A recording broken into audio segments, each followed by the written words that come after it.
Esto es Fotos y Libros. Historias de una pulsión escópica. El primer podcast sobre fotolibros en España. En 1894, el periodista y editor francés Octave Poussin publicaba un cuento con el aparentemente elocuente título El fin de los libros. En el relato, no solo elucubraba acerca de su idea de futuro y los cambios que viviría el mundo, sino que además lanzaba un epitafio fatalista que enterraba siglos de letra impresa. Han pasado muchos años desde entonces. Son evidentes las mejoras que ciertos desarrollos tecnológicos han aportado a muchos campos y también, claro está, al de la cultura. Pero incluso así existen pocas cosas tan manejables, útiles y atractivas como un buen libro, como un buen fotolibro.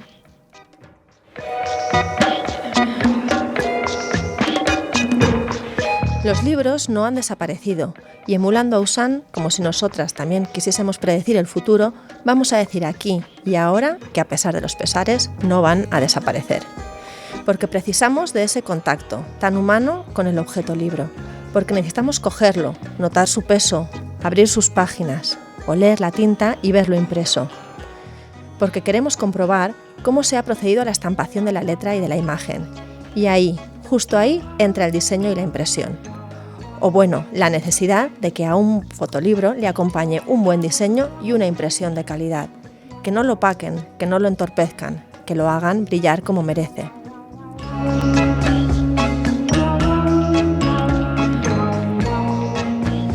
Pero ¿cómo se hace para que el diseño cumpla esta labor de servicio en un proyecto fotográfico? ¿Se limita solo a eso? ¿Qué aporta la impresión en el proceso de creación de un fotolibro? ¿Qué implican estas tareas? En definitiva, ¿qué es y qué función cumplen el diseño y la impresión en el campo de los fotolibros? Somos Marta Martín Núñez y Nieves Limón. Acompáñanos para responder esta y otras preguntas. Bueno, Marta, ¿qué tal? ¿Cómo estás? Muy bien. Vamos ya por el 6º episodio de esta temporada, así que vamos a seguir celebrándolo, pues haciendo lo que sabemos, hablando de fotolibros, ¿no? Supongo que recordarás que cuando planteamos la idea de sacar adelante este proyecto, creo que una de las cosas que teníamos claras desde el principio es que había que dedicar un capítulo a abordar cuestiones vinculadas con el diseño y la materia de un fotolibro y cómo se puede hacer realidad gracias a las labores propias de la impresión. Así que en esas estamos hoy. Y para ello nos acompañan en el estudio Jaime Narváez, Alberto Salván y José Luis Martín. ¿Cómo estáis? Bien, muchas gracias. Muy bien, gracias. Pues nada, lo primero es obligado, muchas gracias por venir, por aceptar la invitación y esperamos que lo paséis muy bien durante este tiempo, ¿vale? Tenemos que confesar que la cita de apertura de este episodio es de un libro de Jaime, pero es que, claro, cuando hablamos de diseño de fotolibros, pues ya sabíamos que él tiene mucho que decir. Jaime Narváez es diseñador gráfico, algunas de las publicaciones que ha diseñado han sido destacadas por instituciones como el Ministerio de Cultura y han conseguido premios y menciones en festivales como Aperture Paris Photo, Kassel Photobook Fest, el Premio de Libros de Arles, en Foto España y otros certámenes. Tras varios años trabajando como director de arte en revistas de moda y de diseño, decide dar el salto y monta su propio estudio especializado en proyectos culturales, en identidad, comunicación y diseño de libros. Además de todo esto, hace un par de años defendió su tesis doctoral en la Universidad de Castilla-La Mancha, donde imparte clases en la Facultad de Bellas Artes. También forma parte del colectivo La Troupe y suyo es el ensayo El libro tras el anuncio de su muerte de Exit y los libros de artista, variaciones con fragmento de texto, publicado por Terranova y experimento con fotografía impresa. Vamos, que nosotras creemos que era una voz actualizada cuando hablamos de diseño editorial en el campo de la fotografía. Así que la primera pregunta pensamos que es muy sencilla. Jaime, ¿cómo crees que se puede definir qué es el diseño en materia de fotolibros? Bueno, muchas gracias, Nieves, por la introducción. La pregunta es sencilla de formular, pero no es tan sencilla de responder. El diseño de fotolibros, como cualquier diseño, apela a la forma del contenido. O sea, que los diseñadores realmente a lo que nos dedicamos es a darle forma a contenidos. En el caso de los fotolibros, que eso sí podría ser una diferencia con respecto a otros diseños, es que son proyectos de autor o de autores y lo que toca es escuchar a esos autores para darle forma a ese proyecto. O sea que principalmente lo que diría es que el diseño tiene relación con la forma, y en este caso hay unas formas que ya vienen, que son las del propio contenido, y nosotros tenemos que ayudar a que esas formas se conviertan en el libro. Muy bien, pues ahora le toca el turno a Alberto Salván, que es cofundador del estudio de diseño Tres Tipos Gráficos, y nombre también más que reconocible cuando hablamos de artes plásticas y de diseño de fotolibros. La labor profesional de Alberto siempre ha estado vinculada al desarrollo de proyectos en torno a la imagen y sus cánones de representación.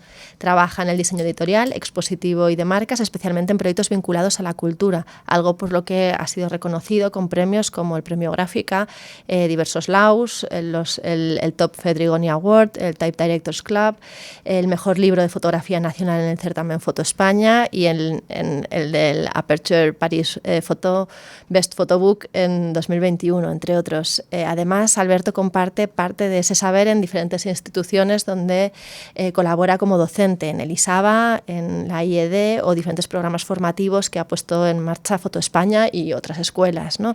Entonces, vamos a repetirte la pregunta, Alberto, para ti. ¿Cómo crees que puede definirse el diseño y especialmente el diseño en el campo del fotolibro, ¿no? ¿Qué función cumple aquí?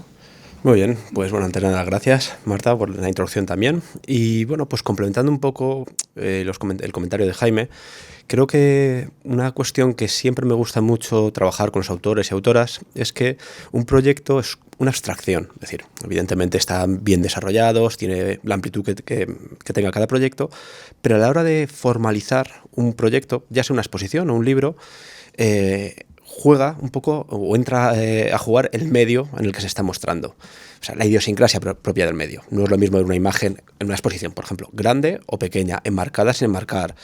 Y en el libro, además, entra también a colación el tema de la secuenciación. Es decir, ver una imagen antes que otra, ver una enfrentada a otra, el blanco, los márgenes. El libro es un objeto cultural, entonces también un poco todo lo que tenemos en torno a un libro pequeño que nos da sensación de algo más íntimo, uno más grande, imágenes a sangre.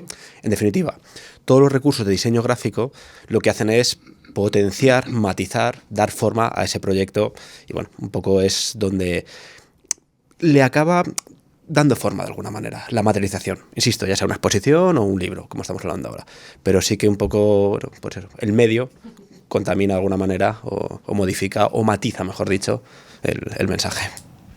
Bueno, y ha llegado el momento de los impresores, ¿no? Una vez ya tenemos más o menos, sabemos más o menos los rudimentos de qué sería el diseño, pues llega el momento de la impresión. José Luis Martín ha sido impresor durante más de 40 años en una pequeña imprenta familiar de Valencia, pilotando en los años 90 la transición hacia los sistemas digitales de impresión. Él es tipógrafo y doctor en ingeniería gráfica con la tesis Hermenéutica tipográfica, el diálogo entre la tipografía y el diseño gráfico en Ricard Giral Miracle. Además, ha sido profesor asociado en la Universidad Politécnica de Valencia durante más de 20 años y ha impartido un montón de clases en el Máster de Artes Gráficas y en otros estudios. Es cofundador de Can Graphic, creo que lo he dicho bien, una editorial especializada en pensamiento tipográfico y ha publicado una gran cantidad de libros, como por ejemplo El diseño de libros de Josh Hochuli y Robin Kinross y también El ABC de la buena tipografía de Yancey Hall. También tiene su propio libro, Manual de tipografía, que cuenta ya con unas 10 ediciones. Para cerrar su presentación, un dato curioso. Participó en la impresión de aquel pequeño librito de 2014 titulado Libro, que recogía una conversación entre Horacio Fernández, Eloy Jimeno, John Uriarte y Cristina de Midel, y que ha sido uno de los primeros volúmenes que reflexionaba sobre el fenómeno de los fotolibros en España. Pues en tu caso, José Luis, como hemos empezado con preguntas sencillas, pues nada, otra que consideramos también muy sencilla. ¿Cómo se materializa un libro? Es decir, ¿qué diferencias crees que hay entre el proceso de creación de un libro, vamos a llamarlo funcional, y de un fotolibro? Gracias, Nieve, por la introducción. Agradezco mucho todas las palabras. Las dos preguntas me parecen dos buenas preguntas para empezar. Yo creo que un libro nace por medio de un proceso creativo donde una idea se transforma en un diseño para poder publicar. Bien, a partir de ahí tenemos dos caminos, que sería, por un lado, el libro de papel, en el que el proceso, además del diseño, que sería la parte inicial, tenemos que contar con el proceso de impresión, después el proceso de encuadernación y además la distribución física. Vale, el otro camino, que es un poco más corto, es el libro digital. Tengo ya que adelantar que no todas las temáticas se adaptan al libro digital y a partir del diseño, pues bueno, ya vamos al archivo que pueda ser más interesante y, por supuesto, la distribución es online, con lo cual facilita las cosas. Me ha gustado mucho la palabra funcional para distinguirla del fotolibro, porque es una palabra que dentro de nuestro argot no se utiliza demasiado. Bien, si cogemos la clasificación en el libro de diseño de libros que hace Josh Hochul y Robin Kinross, nos encontramos que mayoritariamente en los libros funcionales la protagonista es la tipografía. Por lo tanto, el concepto de legibilidad lo tenemos que tener muy claro y conocerlo.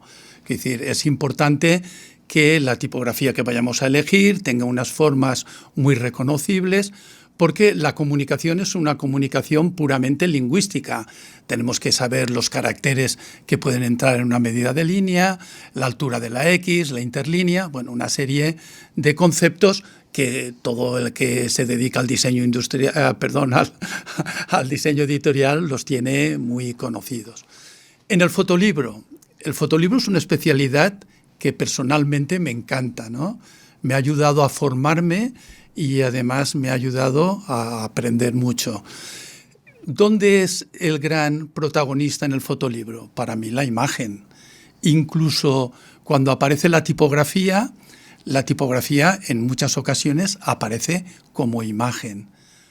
Aquí me gustaría hacer un pequeño comentario de algunos libros en los que hemos trabajado y se puede apreciar, por ejemplo, en El laberinto, que está aquí, donde es un ejemplo muy claro, donde esta tipografía no comunica por medio de una comunicación lingüística porque cuesta de leer.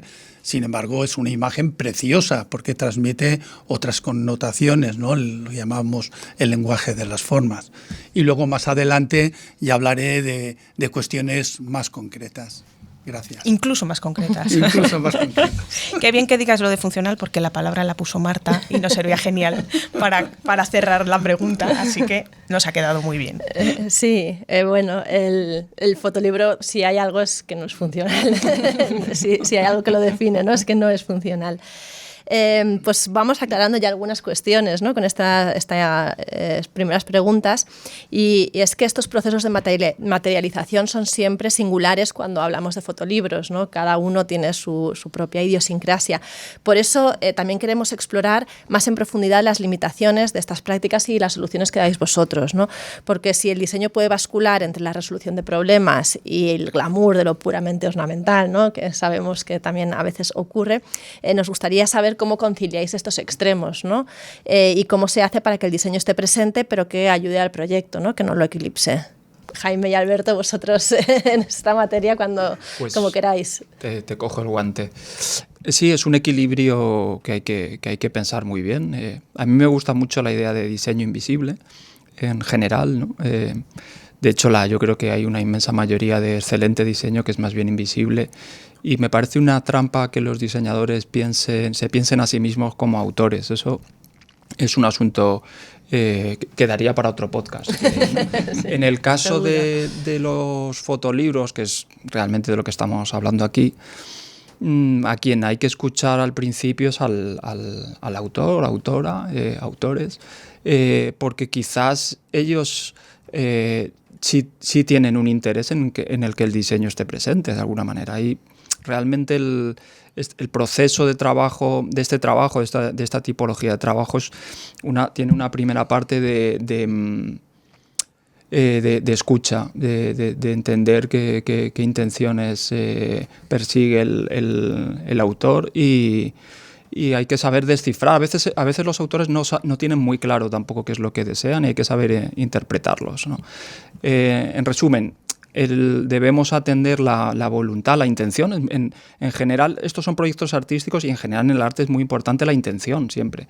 Hay que escuchar cuál es la intención, y a partir de ahí valorar cuál es la intervención del diseño. En cuanto a la parte así más glamurosa y y pirotécnica, digamos, que del diseño, siempre está presente también la cuestión económica. Yo, una de las primeras preguntas que hago, sabemos que a los españoles nos cuesta mucho esto hablar de dinero, pero hay que ponerlo sobre la mesa, es cuánto dinero hay para la producción del proyecto, porque eso ya va a marcar muy claramente una línea. Eso, en relación con la intención, ya da un contexto que es muy importante tener claro de inicio.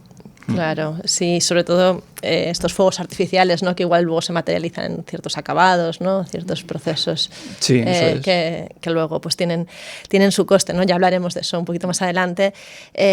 Pues Alberto, bueno, pues ¿cómo lo ves tú? También, bueno, tengo ahí un pequeño matiz, una duda sobre, antes cuando hablabais de diseño funcional, no funcional. O sea, pero creo que un poco va en relación a esto. Pues que te la aclare José Luis. Ahora lo iremos comentando. Pero es cierto que quizá a mí me gusta más hablar de algo informativo o algo más expresivo. Cuando digo expresivo no quiere decir que tenga que ser algo que grite, que tenga fuerza, o que con fuegos artificiales, como hacía referencia. Pero yo creo que la clave, a partir de esa primera escucha, que para mí es fundamental, como dice Jaime, es decir, saber qué quiere contar el autor o la autora, es fundamental, pero muchas veces no conoce los códigos del libro impreso, expositivo, como decía antes, es decir, la parte en la que el diseño empieza a trabajar. Quizá lo perciben, porque bueno, al final como seres sociales entendemos o vivimos con el diseño, entonces acabamos entendiendo muchas veces lo que funciona o no funciona, lo que nos interpela de alguna manera, el carácter que muestra el diseño, pero no sabemos ejecutarlo o no podemos incluso describirlo. Entonces, para mí la parte muy importante de esta escucha previa es saber qué se quiere contar y cómo las herramientas del diseño, hablo en plural, herramientas puede ser desde un formato, una tipografía, una secuencia, cómo arranca, paletas cromáticas, etcétera, etcétera. Se potencia ese proyecto, se matiza, potencia, insisto, no es darle más fuerza. A lo mejor puede ser un proyecto muy calmado, pero precisamente cómo hacer con un diseño que sea muy calmado, muy tranquilo, pues la elección tipográfica, la composición en página, pero cómo lo traduces eso al medio libro. Entonces, para mí un poco es como el rol del diseñadora, es traducir esas necesidades, que es muy importante que al principio se establezcan, con el lenguaje o las herramientas que tenemos en diseño gráfico. Y para ahí, y la segunda un poco parte de la pregunta, estoy también de acuerdo con Jaime, que era la parte en la que es muy importante establecer, dimensionar bien el libro, establecer un contexto. Es decir, no se puede hacer un libro si no hay recursos con tapa dura. No es ni mejor ni peor, pero sencillamente, oye, ¿qué recursos disponemos? Y pongamos a trabajar con esas limitaciones, no lo digo en sentido peyorativo, son esas circunstancias para hacer el mejor proyecto posible con esas circunstancias. A veces es una cuestión de reducir el número de páginas o replantear un poco cómo son los recursos para hacer algo que esté bien dimensionado. Yo creo que así es una de las partes muy importantes del diseño, que no es la parte gráfica, sino la parte de dimensionar muy bien el proyecto en cuanto a objeto, producción, y bueno, para mí es parte integrante total del diseño. De hecho, muchas veces hablamos mucho de diseño, para mí toda la primera parte, y se está hablando más del objeto y no tanto de, el término está en inglés, pero que define muy bien el layout, es decir, la tipografía, la estructura de página. Si has definido bien lo otro, es una cuestión casi que de oficio, que queda como para que el diseñadora que vaya a desarrollar el proyecto. Entonces vemos, ¿no?, que hay como ciertas limitaciones a la hora de trabajar con un proyecto fotográfico que son específicas del fotolibro, ¿no?, que tiene que ver con esta cuestión expresiva, ¿no? Y ¿cómo lo plantearías? El diseño, yo creo que básicamente es gestionar esas limitaciones. Insisto, no lo digo peyorativo, pero saber el contexto en el que tenemos, pero puede ser también hasta diseño de objeto o diseño incluso interiorismo. Es decir, lo que no vale es un poco vestir la mona de seda, dicho el dicho. Es decir, hay que integrar esas circunstancias, limitaciones, como queramos llamarlas, para trabajar con ellas y a favor de ellas. Y asignar un poco la preponderancia que tenga uno u otro elemento o recursos para que el diseño globalmente funcione muy bien.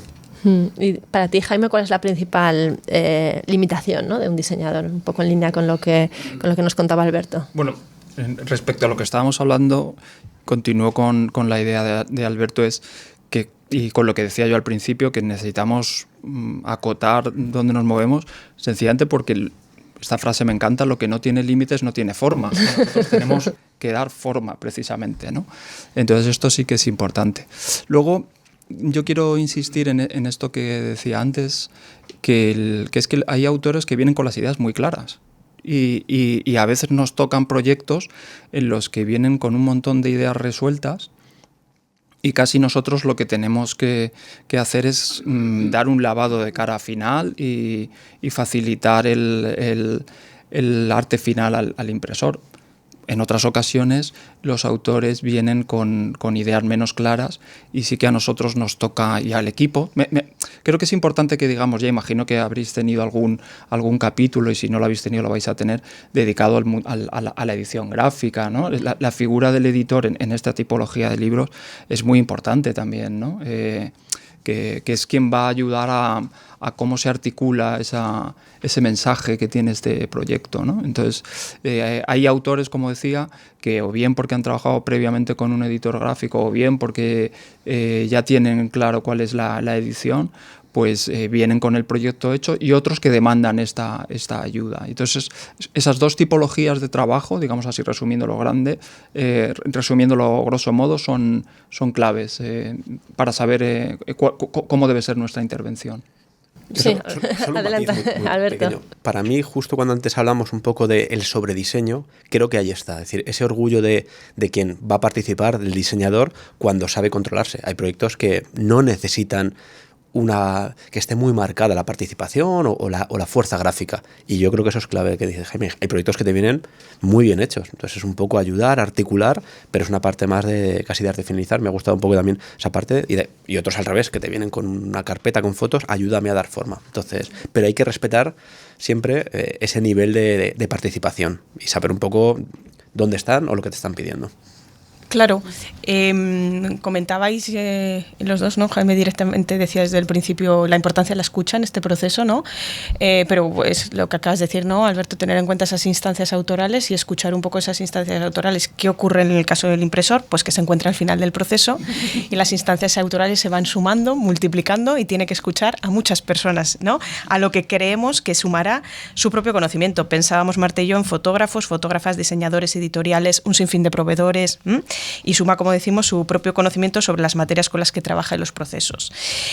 Nos preguntamos, José Luis, en este cruce de opiniones, ¿a quién se le hace caso? ¿A cada una de estas personas? ¿A ninguna? ¿A tu propio criterio? ¿Cómo se hace esto? Bien, una pregunta interesante también.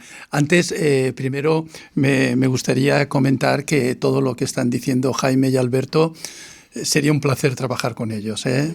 Tienen las ideas muy claras, desde la parte económica, que creo que es fundamental, hasta la parte conceptual, ¿no? Por lo tanto, me parece, no sé, un planteamiento casi perfecto. Con respecto, por alusiones, no he hablado de diseño funcional yo, ¿eh? Vale. Yo lo planteaba, me gustaba la palabra porque nosotros el resto de libros los llamamos convencionales, ¿no? Y ahí funcional versus convencional me gustaba más funcional, pero no de diseño, ¿eh? Además, en el diseño entro muy poco. Escucho, pero intento no entrar. Bueno, la pregunta que tú me hacías, yo creo que hay que escuchar a todos. Hay que escuchar a todos, porque todos tienen un conocimiento específico que es importante para el trabajo del fotolibro. ¿Qué hace el impresor? Yo creo que, además de escuchar, que acabo de comentar, debe hacer un poco de mediador, de traductor de todas esas ideas, porque en última instancia es el responsable del resultado final y conoce un poco los límites. Eso es importante. Para que se vea de una forma más gráfica, voy a hacer un breve comentario del libro de los últimos días vistos del Rey. Empezamos a trabajar y tuve una reunión con Eloy Jimeno, con Julián Barón, que por supuesto, además de buenos profesionales, eran mejores personas, con lo cual era muy fácil, y empezaron a hablarme del valor que iba a tener en este diseño el verde, que fuera un verde muy potente. Vale, aquí se aprecia un poco. Entonces, por otro lado, por eso lo de la parte económica es importante, van todas las fotografías en color, en CMYK. Entonces, claro, cuando ellos me enseñaron el verde que querían, yo enseguida les comenté que si mirábamos la lengua de color de reproducción del CMYK, ese verde se quedaba fuera. Es decir, no se podía reproducir por CMYK. Lo entendieron inmediatamente y ya sabían que teníamos que ir a un color especial. Bien, el segundo paso, el papel. Los tres estamos de acuerdo en que queríamos un papel con un tacto determinado. Pero yo ya les advertí, digo, con este papel no vamos a poder llegar a ese resultado tan potente. A ninguno nos gustaba el papel estucado, pero yo les comenté que sería la única manera de trabajar con esa densidad de tinta y que tuviera el resultado que ellos querían. Quedamos en hacer unas pruebas y entonces mi sorpresa fue que no es que yo que les hablaba de un mate, un semimate, que ya se veía bastante bien, sino que se fueron a un estucado brillo, que era lo más alejado de lo que teníamos en la idea al principio, pero en cambio el resultado era el que ellos querían. Yo hago una aportación, pero el trabajo, a colación de lo que están comentando, cuando hay un proyecto de diseño, para mí una parte casi entre bambalinas es hablar con el impresor para preguntarle, porque tú sabes, tienes papeles, tienes experiencia, pero muchas veces incluso antes de presentar el diseño, hablar con alguien de confianza en la parte de producción para ver qué papel se puede utilizar, qué tal funciona, cuál es su experiencia, si este u otro acabado o una encuadernación que quieres proponer, si es viable, porque a veces son libros que se han producido fuera de España y hay otros sistemas de impresión o de producción o de encuadernación. Entonces siempre aliarte con el que va a acabar el proyecto, el que va a acabar el objeto, es como una parte básica del trabajo de, antes de decir nada a autores, autoras, quien sea, voy a hablar a ver si esto que voy a proponer cómo es de viable, ya sea en términos económicos o incluso a veces que no es viable por el sistema de producción que hay aquí. Jaime. Yo quería también anotar algo que creo que es importante respecto al asunto de los fotolibros, y es que los fotolibros, en el mundo del fotolibro, el objeto y el contenido es lo mismo. No ocurre esto en todos los casos del libro, donde el libro no necesariamente es el continente, ¿no? O sea, que yo recuerdo una vez que estaba escuchando una conferencia de un diseñador y contaba cómo en una misma época profesional de su vida le encargaron, por un lado, un cliente hacer el diseño de la colección de los libros de Francis Scott Fitzgerald, y otra editorial a la vez le pidió el mismo encargo. Estaba diseñando el contenido, tenía que tener dos formas diferentes de colección, pero realmente el libro es el texto de Scott Fitzgerald, ¿no? En el caso del fotolibro, no. El objeto es a la vez el contenido también. Entonces esto es una responsabilidad muy importante que tiene que ver con todo esto que estamos diciendo, donde el diseño sí que ahí es una cuestión fundamental.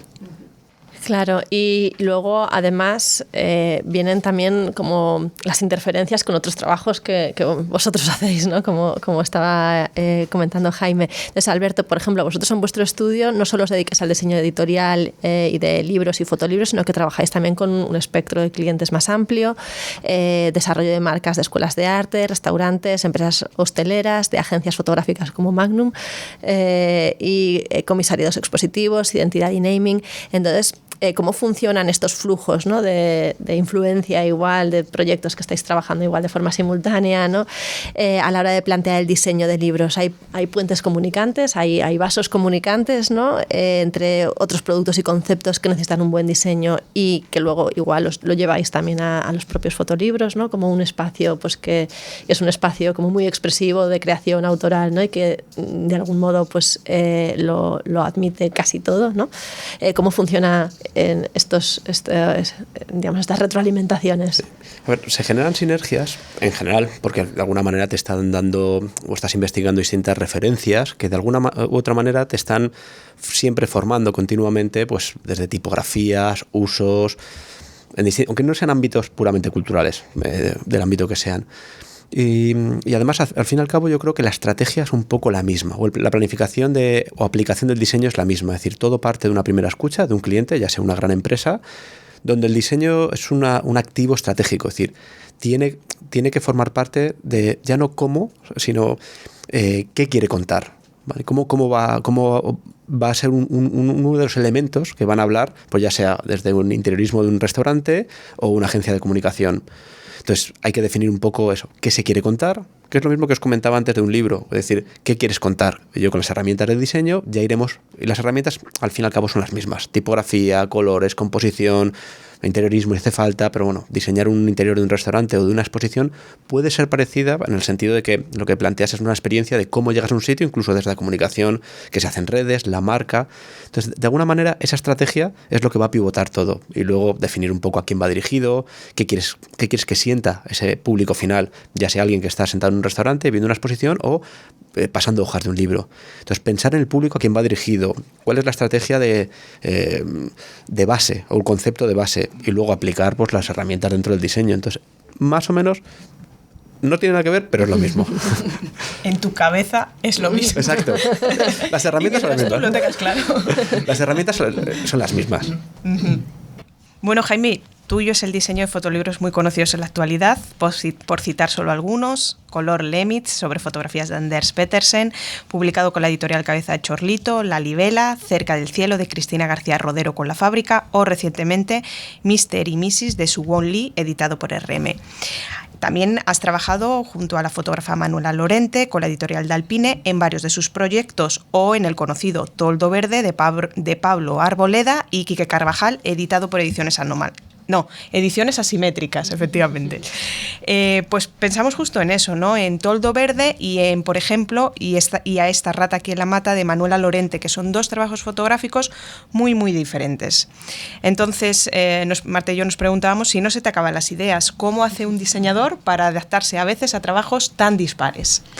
Bueno, ideas hay tantas como proyectos. No, estábamos comentando, y estamos de acuerdo todos en este asunto de que tenemos que escuchar. El propósito de escuchar es entender los proyectos, ¿no? Entonces, lo primero que, para que surjan las ideas, tenemos que entender el proyecto, que no necesariamente quiere decir que te guste el proyecto. Tienes que entenderlo y alinearte con el autor. Luego, que lo hemos mencionado también, está la capacidad económica que tenga el proyecto en cuestión y a partir de ahí el propio contenido, ¿no? Todo esto va a hacer que emerjan soluciones que enfaticen el mensaje del proyecto, que hagan que ayuden a que el libro emerja, que se ilumine.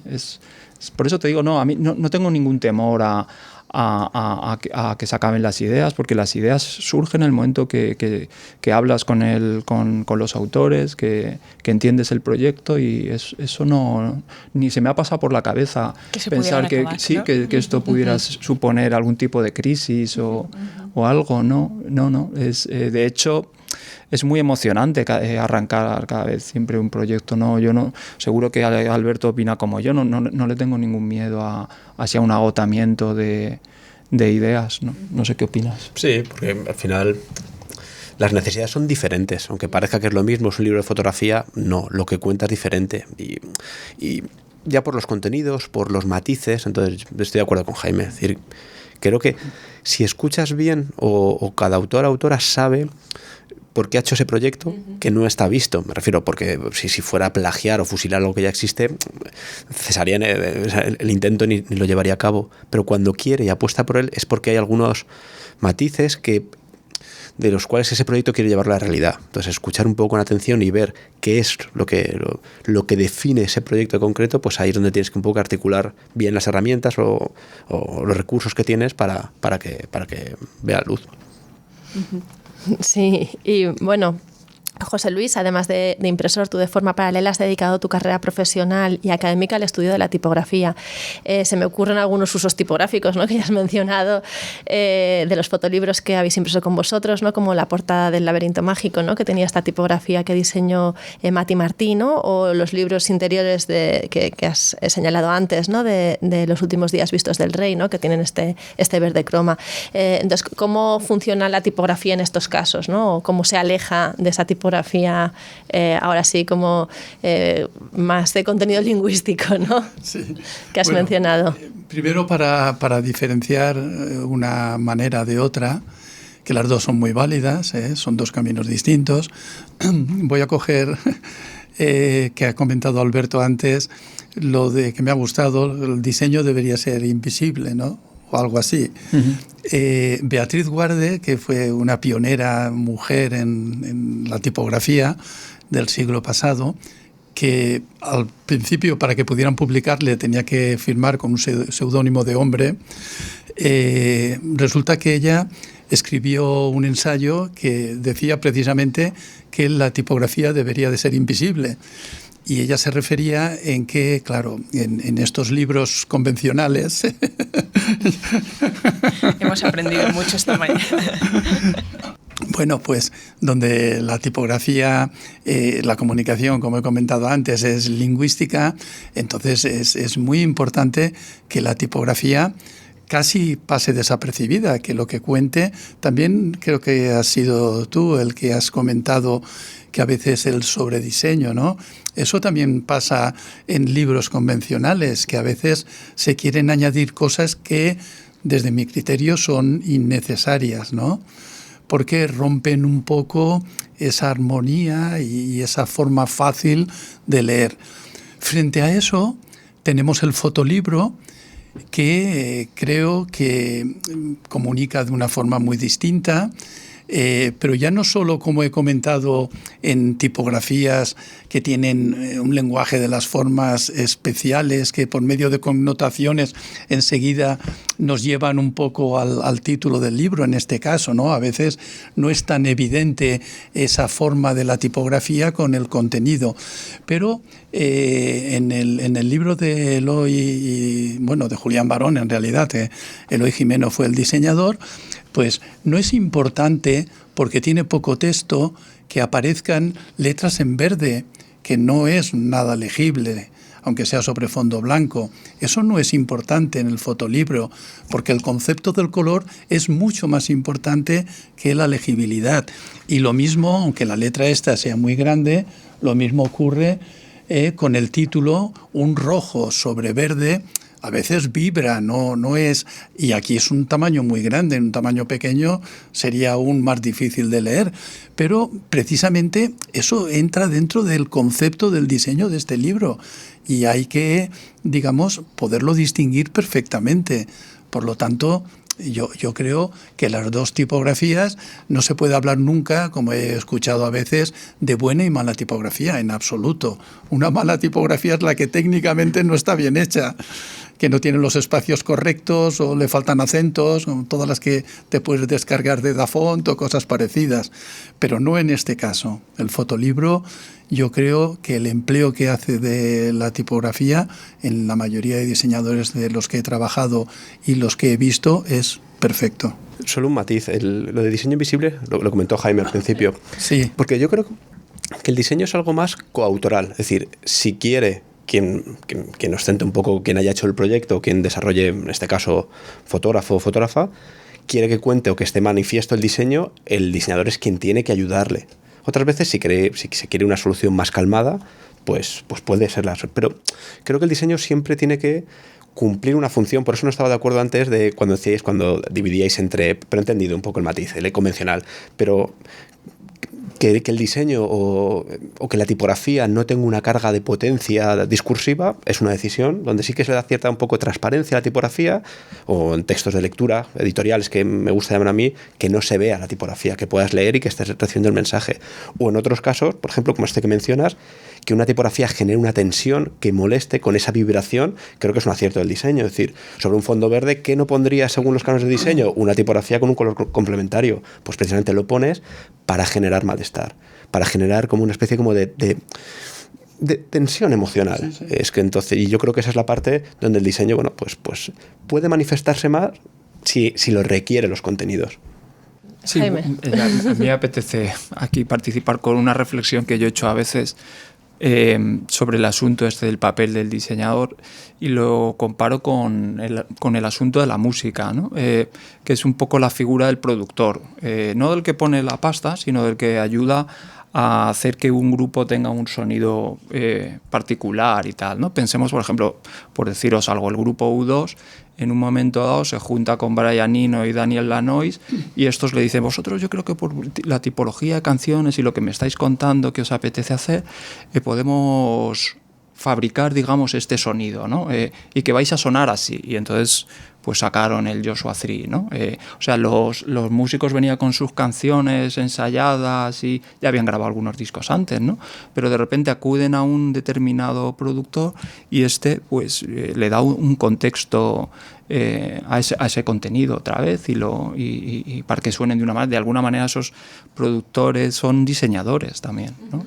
Creo que eso se entiende así, ¿no? Yo ese símil lo utilizo mucho llevado al cine. Es como el director. ¿Qué hace el director? No hace nada. Bueno, él hace o pone a todo el mundo a trabajar buscando un fin concreto. Entonces, muchas veces para mí creo que el diseño es un trabajo, o me gusta intentar siempre que sea, siempre que lo requiera, muy de equipo. Buscar a alguien que ilustre, fotografía, que a veces se pueden resolver, incluso la tipografía. En muchos proyectos casi todo el peso es la tipografía. Elegir una buena tipografía, pero claro, quien ha desarrollado esa tipografía no eres tú, pero da igual. O sea, tú hay un momento que lo que estás haciendo es gestionando distintos recursos. Tienes que hacer un poco de director de orquesta o director de cine donde recursos externos entran a colación, pero eso, elegir un papel, elegir una manera de encuadernar, elegir una tipografía, recursos externos, todos esos elementos, y es un símil muy parecido. ¿Cómo te quieres presentar ante el mundo, ¿no? Esa es nuestra labor, sobre la apariencia de ese contenido. Y muchos no los ejecutas tú, es decir, es montar equipo o ayudar. Ahí depende también, hemos hablado antes del tipo de proyectos que vienen, pero a veces incluso buscar eso, a alguien que escriba un texto, ayudar a alguien que escriba un texto en base a ese concepto o proponer un poco. Estaría bien en este libro introducir un texto que fuera un poco más metafórico. Ese tipo de recursos surgen muchas veces de este diálogo y luego se busca quién puede escribir ese texto, que no es un texto descriptivo. El proyecto va de... no sé, cuenta algo. A mí me gusta mucho siempre, cuando hablamos de libros, hacer símiles con el cine. Porque al final está secuencia, tienes que manejar ritmos y, por ejemplo, para el tema de cubiertas siempre hago referencias como a títulos de crédito. Hay películas donde no dicen nada, pero otras pelis donde te dejan un poco, empieza con la música, el título de crédito, te deja un poco con una sensación un poco extraña, pues si quieres generar esa sensación, evidentemente, de extrañeza.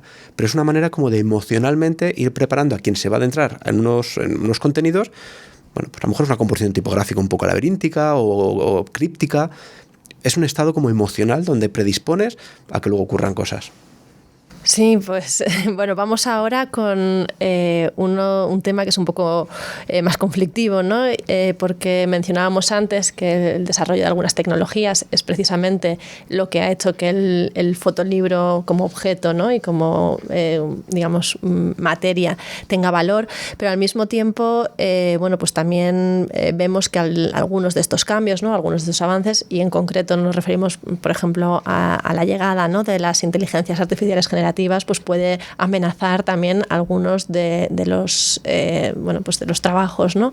Que están alrededor del propio fotolibro. Entonces, Alberto, Jaime, vosotros que estáis más en las cuestiones de diseño, ¿creéis que vuestro trabajo profesional se ve amenazado por estas inteligencias artificiales o sois más de los que las están implementando, ¿no? En sus propios procesos de trabajo para igual hacer algunos procesos más rápidos, ¿no? O cuestiones que antes eran como más mecánicas, pues que se pueden automatizar de cierta forma? Sí, pues es verdad que este es el gran asunto ahora, ¿no? La llegada de la inteligencia artificial. Soy realmente incapaz, yo no soy muy bueno haciendo pronósticos, ni tampoco soy muy virtuoso utilizando la tecnología, lo confieso. Es una realidad que tenemos aquí y desde luego va a transformar como la llegada de grandes tecnologías como cuando llegó Internet o seguro. De momento yo no soy un usuario muy habitual de la inteligencia artificial y las veces que he acudido a ella me ha ayudado. Es verdad que han sido más bien en funciones que tienen más que ver con mi faceta docente que estrictamente de diseño. Yo creo que va a tener un impacto sobre trabajos que son podríamos decir, de picar piedra, ¿no? Donde lo humano no tiene un valor particular, ¿no? En ese sentido, yo creo que sí. Por otro lado, también puede ser una oportunidad para poner en valor precisamente el trabajo humano, ¿no? Es verdad que eso puede suponer que desaparezcan ciertos puestos de trabajo, pero hay otros, yo creo, que de la misma manera que, como menciono yo en el ensayo que escribí, que precisamente la tecnología digital lo que ha hecho es que no solo no ha acabado con el libro, sino que ahora se hacen los libros mejor que nunca, ¿no? Pues, determinados... Lo que es diseño, para mí diseño sobre todo es pensar, ¿no? No es tanto el manejo de una determinada herramienta, ¿no? Entonces, con eso me parece más difícil acabar con eso. Yo no estoy entre los apocalípticos, digamos. Sí, yo tampoco, de hecho la uso mucho a nivel personal y a nivel profesional lo utilizamos mucho. Es como todo, pues me acuerdo del anuncio de la potencia sin control no sirve de nada. Entonces genera muchísimo volumen, pero luego volvemos un poco al rol que hablábamos de productor o de director de cine. O director de arte. Tienes que discriminar muchas cosas, pero sí que genera o ayuda procesos, abre caminos, pero siempre hasta ahora, aunque haya soluciones bastante buenas, no quita que nos toque revisar, analizar caminos que han abierto, que a lo mejor incluso tú mismo no ibas a explorar, te da una pauta y luego la exploras. Entonces, para mí es un aliado, trabajar codo con codo, que es cierto que a nivel profesional yo hago una lectura pues parecida a la última reflexión que acabas de decir, Jaime, parecida a qué va a pasar con el rol del diseñador. Yo creo que yo vivo fuera de Madrid, entonces vivo en una zona rural y donde veo que cada vez el diseño es mejor. ¿Por qué? Porque antes un club que sale a correr o que sale vuelta en bici o concurso de lo que sea, antes no podían permitirse un diseñador. Entonces hacían cosas amateur muy malas, incluso poco funcionales, que ni leías. Hoy en día tiran de inteligencia artificial y sacan carteles que están bastante bien. Y eso genera que haya más cultura visual. Yo me acuerdo también un poco dando un salto, al principio del estudio de diseño intentamos buscar clientes que no tuvieran diseño para venderles diseño. Un error. Quien no sabe el valor del diseño no le puedes vender un buen diseño porque no entienden la potencia del diseño. Ahora pasa al revés, cada vez tenemos clientes más jóvenes que cualquier iniciativa empresarial saben que el diseño es algo estratégico, algo diferenciador y algo en lo que una de las patas donde tiene que cimentarse un proyecto empresarial, de la índole que sea. Pues yo creo que la inteligencia artificial lo que va haciendo es generando o mejorando un poco la cultura visual. Y donde evidentemente hay un diseño muy base que ya no nos llegaba a los diseñadores, que no nos va a llegar, pero creo que ya la gente, hasta, insisto, un club de lo que sea, apuestan por currarse bien un cartel que quede chulo porque saben que funciona, que es más atractivo para redes, sin querer van percibiendo la potencia que tiene el diseño. Y creo que en última instancia vendrá muy bien como ese incremento de cultura del diseño, que es un poco la reflexión que decía Jaime sobre el libro digital. ¿Se imprime mejor? Pues yo creo que se pedirá mejor diseño y será un poco la población común consciente de la importancia del diseño.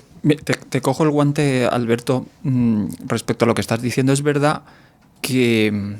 Y te voy a contradecir en un sentido, vale. Verás. Decías que había peor diseño, ¿no? Desde que hay acceso a las herramientas, ¿no? Sí. Pero antes de ese acceso a las herramientas digitales, quiero decir, como el diseño está en manos de profesionales, o sea, todavía más atrás, el diseño no era tan malo. O sea, fue la llegada del acceso a las herramientas digitales cuando no necesariamente profesionales podían... tener acceso a programas y colocar letras sin sensibilidad tipográfica, imágenes, y de repente... Qué manera más bonita de decirlo. Se nos inundó nuestro entorno de cosas horrorosas, ¿no? De Comic Sans, de repente ahora, con la llegada, la pobre Comic Sans, de repente con la llegada de la inteligencia artificial se atenúa ese escenario de hecatombe que teníamos, ¿no? Visual. Pero antes no era así, porque yo recientemente acabo de hacer un trabajo sobre las ferias del campo que se hacían ahí en la casa de campo, y los carteles que se hacían en los años 50, 60 eran magníficos, ¿no? Porque solo los hacían profesionales, ¿no? Entonces es verdad, ¿no? Que el terremoto fue la llegada de las herramientas digitales. Fíjate antes, ¿no? La vanguardia rusa, ¿no? Las izquierdas eran poderosísimas y daban importancia a la imagen, y de repente, estos años de atrás, cualquier cartel así de comisiones obreras y tal es es espantoso todo, ¿no? Espero que la inteligencia artificial les ayude un poco ayuda a las izquierdas. En general a la imagen, ¿no? Concretamente. Pero creo que la sociedad es más complicada y necesitaba, estaba como yo creo un poco huérfana de diseño, sí que había herramientas y sí que hacía falta comunicar muchas actividades y no se sabía cómo y no había recursos, que yo creo que es el matiz en el que estamos. Y ahora veo mejor diseño, huele, se nota, pero bueno, creo que mucho mejor. Ayuda a lo que tú comentas y luego efectivamente que también hay una mayor sensibilidad con esto. En Madrid se nota. Yo recuerdo venir a Madrid y en contraste con lo que ocurría en Barcelona, por decirte algo, en los años 90, y en Barcelona muy claramente había una sensibilidad mayor y el diseño que tú veías en general en las calles, el mismo ayuntamiento cuidaba más esto. Ahora esto se ha nivelado, esto es así, Eso es, ¿no? Eso es lo que se ha nivelado. No nos metamos en otros asuntos. No nos metamos en este podcast, segunda temporada. Bueno, cuando hace 6 episodios recibíamos también aquí en el estudio a Juanjo Justicia de Underbau, nos ponía sobre la pista también de una situación llamativa, ¿no? Él nos decía que desde hace unos años se está produciendo un encarecimiento progresivo y sostenido de algunos materiales, como por ejemplo el papel, debido pues, a situaciones muy diversas: concentración empresarial, pandemia, conflictos bélicos. La investigadora australiana Kate Crawford, autora de Atlas de la IA, precisamente hablando de IA, ¿no? Atlas de la IA, poder, política y costes planetarios de la inteligencia artificial, tiene una frase fantástica que nos recuerda cómo precisamente buena parte de la cultura con la que convivimos es muy matérica. Ella nos dice: la nube es muy terrestre, y nos señala así que en última instancia dependemos de un puñado de materiales para elaborar un importante número de productos culturales, ya sean dispositivos electrónicos o ya sean libros. Vamos, que Kate Crawford nos pone los pies en la tierra, literal y metafóricamente. Teniendo en cuenta esto, nos preguntábamos cómo vivís vosotros los devenires del mercado. ¿Depende mucho vuestra labor de estas cuestiones un poco del contexto geopolítico, digamos? Por ejemplo, ¿alguna vez habéis vivido alguna situación en la que se cambia de una elección de una materia específica, de un papel, de una tinta o algo para poderse costear un fotolibro? Bueno, creo que es más indicada para mí porque tengo más relación con lo que comentas. Antes, solo brevemente, como ha parecido lo de la Comic Sans, que es muy representativo, yo tuve la suerte de conocer al diseñador, a Vicent Conare, que vino a un congreso de tipografía en Valencia. Y entonces, claro, él ha diseñado también la Trebuchet, que es una tipografía perfecta. Entonces él decía que con la Comic Sans lo que trataba precisamente es que fuera una letra imperfecta, que no tuviera kerning, porque la gente cuando escribe a mano no mide exactamente los espacios. Bueno, pues que la gente también de manera manuscrita a veces no diferencia exactamente una mayúscula de una minúscula, hace estas cuestiones, y él la diseñó precisamente para los cómics, para los globos de los cómics, y no entendía toda la problemática. Bueno, yo creo que la problemática vino porque esa tipografía, al ponerla en el sistema operativo, la gente automáticamente la utilizaba. Pero pasa, por ejemplo, con la Times. La Times es una tipografía excepcional, pero para mí es una tipografía que se le ha cogido mucha manía porque se usa muy mal. ¿Por qué? Porque abres el Office y te aparece Times Cuerpo 12 así. Y ya todo el mundo la usa para cosas de juzgados, juzgados, cosas administrativas, sin sensibilidad tipográfica. Entonces, al final hay una tipografía que se ha visto tan maltratada que parece una tipografía mala, pero esencialmente una tipografía muy buena, pero es lo mismo. Ha muerto de éxito. Sí. Yo creo que Stanley Morrison hizo un trabajo impecable en su momento y que realmente se ha un poco maltratado. Es una tipografía, lo que pasa que a veces de utilizarla tanto, como acabas de decir, ha sido muerte por éxito.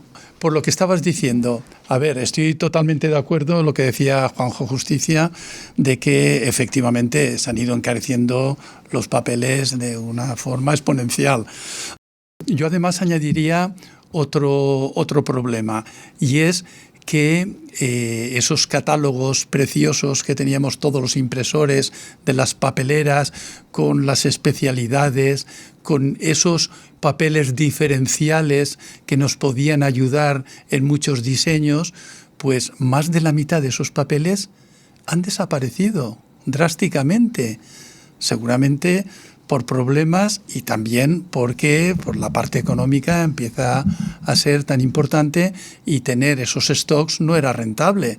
Pero claro, yo en los años 90 o hasta el 2008 tenía una libertad para poder trabajar con las materias primas que en los últimos años ha sido a veces incluso complicado. Tenías que llamar a varias papeleras antes de que decidir con qué papel se hacía, porque si lo decidías y lo dejabas allí iba a ser un problema muy importante. También no me ha ocurrido, por la pregunta así concreta que hacías, de que en un fotolibro hayan cambiado el papel por la parte económica. Entre otras cosas, que aunque el papel haya subido, la parte, digamos, del papel en el fotolibro, que no son tiradas exageradamente grandes, no significa un porcentaje muy alto. Sí que ha ocurrido que a veces se iba a hacer una tirada más larga en impresión offset y al final se ha reducido. Tenemos ahora la pequeña ventaja que en impresión digital la HP Índigo está imprimiendo a un nivel muy alto, con lo cual te puedes permitir el hacer menos ejemplares con mucho menos riesgo y con una inversión económica más pequeña. Yo en la práctica sí que he tenido problemas con papeles, que no, muchas veces por la tirada del fotolibro, que es pequeñito, porque el mostrar el papel son infinitos, pero luego en la práctica esa llamada que comentaba que hago al impresor, quien vaya, es para ver si es viable, porque a veces por estocaje, ese llega dentro de 4 meses, o hay que hacer una tirada mínima de no sé cuántas res más. Entonces muchas veces ya una tirada de 300, 500 ejemplares no se puede hacer, porque el papel no existe, porque han reducido ya el catálogo, o por las condicionantes que hay en relación al papel. Todo esto suscribe lo que hemos mencionado aquí, ¿no? Que en este tipo de proyectos, que son proyectos que se hacen en equipo, voy a insistir en algo que hemos mencionado antes, pero que es importante, que yo creo que efectivamente a los impresores hay que incluirlos casi ya en las primeras reuniones, porque no ahí voy a esta cuestión también de que me gusta mucho de bajar los egos, si acaso el que tenga un poco más ego que sea el autor o la autora, ¿no? Y a ser posible, y el que resto, tampoco mucho. Y ser posible no mucho.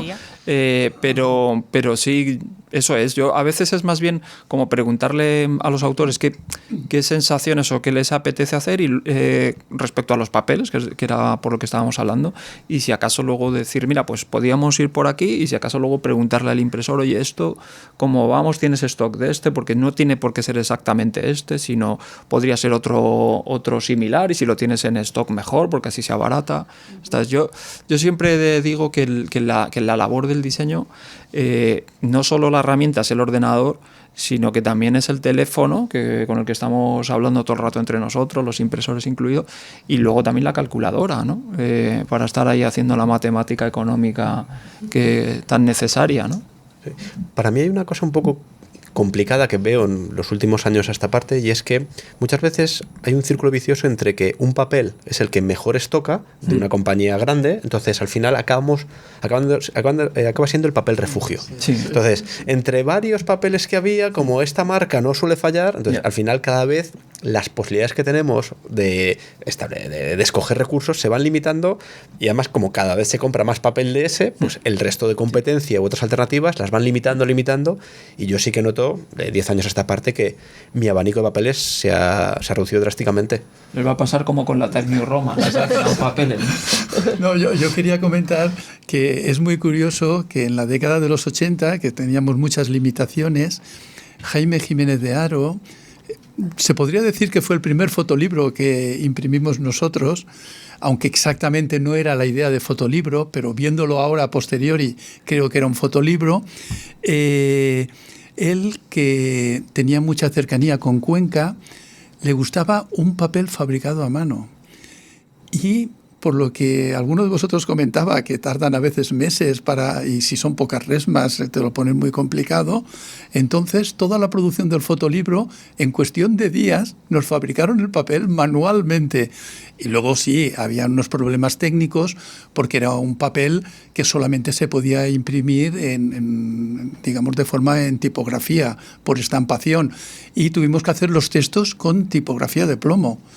pero como las imágenes no quedaban bien con grabados, entonces las imprimimos en offset, las recortamos y las pegamos. Es decir, todo esto, pero se hizo con una ilusión y con una implicación. La verdad que yo aquel trabajo lo guardo como una de mis mejores experiencias.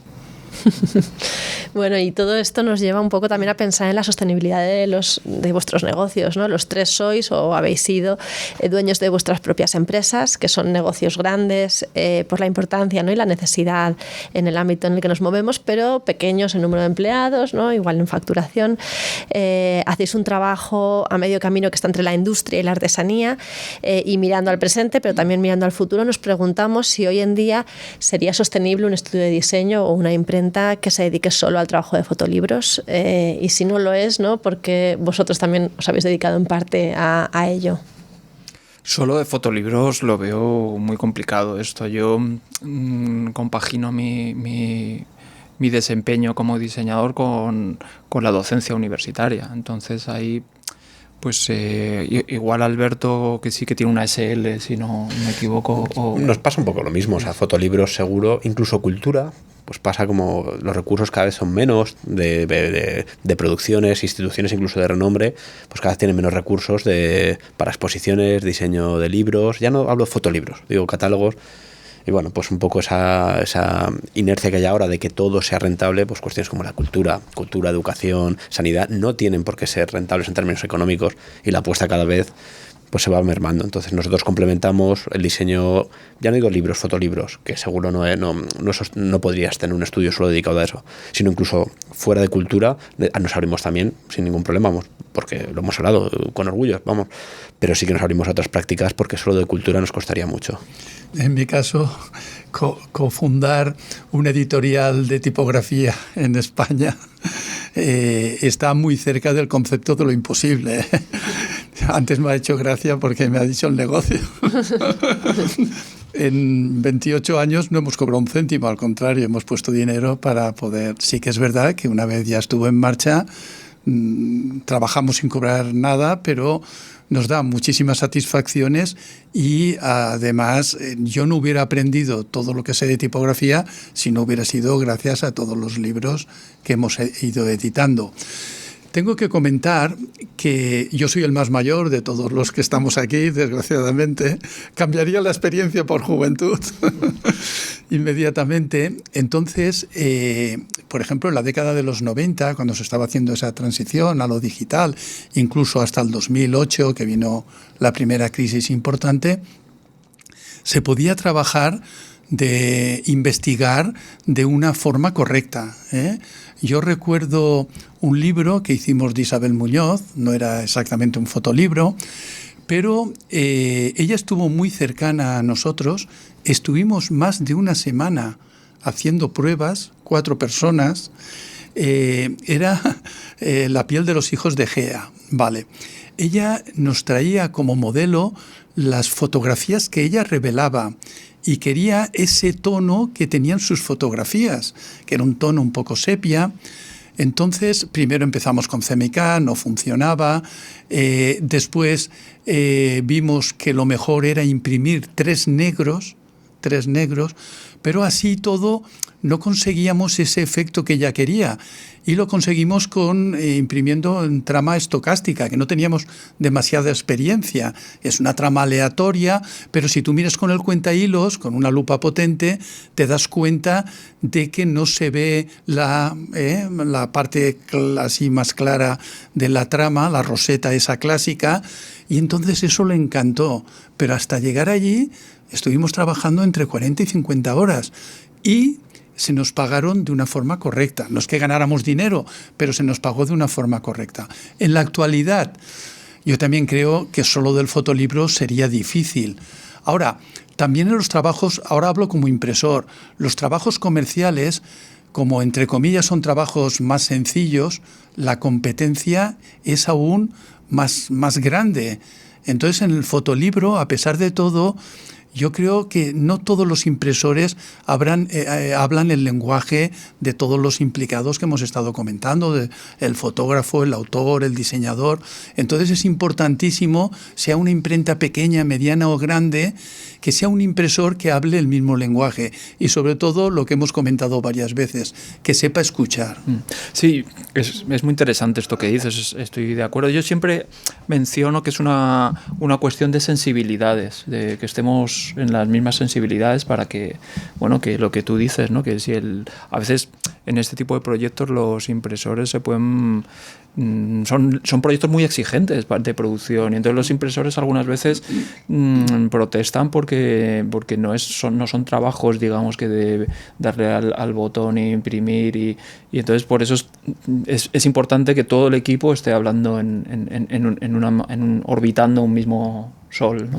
Digamos. Y todo parte también como de una pulsión muy personal, es decir, el autor o la autora quiere que se represente bien, pues como contaba, la fotógrafa trae una referencia, es decir, hay una carga muy personal, que es la que ha arrancado todo el proceso y que es la que se tiene que cuidar mucho. Y ahí sufrimos, digo, en el buen sentido, todos involucrados porque tiene que estar contento y bueno, pues es muy exigente. Con esta sensibilidad, ¿no?, de la que habéis hablado desde todas las partes, ¿no?, desde el diseño, desde la impresión, desde la edición, ¿no?, por supuesto, y los autores, pues nos quedamos un poco con el vaso medio lleno, ¿no?, y queremos pensar que a pesar de algunas de las problemáticas, ¿no?, que hemos señalado hoy aquí, que lógicamente debemos abordar en un espacio especializado en fotolibros, pues que el futuro aún nos va a sonreír, ¿no?, por lo menos todavía. Bueno, con esa sonrisa que es vuestra, nuestra y sobre todo esperamos de las personas que nos escuchan, tenemos que despedir el episodio de hoy, no sin antes agradecer que hayáis aceptado la invitación, como decíamos al principio, y que hayáis compartido de forma tan generosa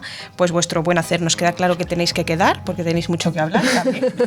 Así que muchísimas gracias, Alberto, Jaime y José Luis. Y como siempre decimos, para todas las personas que nos escuchan y nos acompañan, queremos recordar que las referencias que hemos dado en este episodio estarán recopiladas en la web de Fiebre Photobook, porque este podcast, como si fuera un fotolibro, es para que lo escuches, lo leas y lo mires fuerte.